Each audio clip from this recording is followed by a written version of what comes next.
Shalom. On today's tips in Tefila, we're going to look at an interesting halacha and see the lesson that it teaches us and demonstrates for us about Tefila in general. The halacha is that you cannot wish somebody shalom. You can't say hello to somebody with the word shalom before davening. Now, it's perfectly fine to wish somebody a good morning. It's perfectly fine to wave to them. Perfectly fine to say hello. It's just the word shalom you can't use.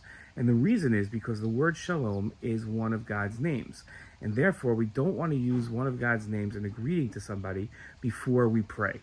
Now, it seems interesting, but what's the big idea here? And the idea about tefillah, and this is what can enhance our tefillah understanding this halacha, is that we're supposed to be focused solely on God before we pray.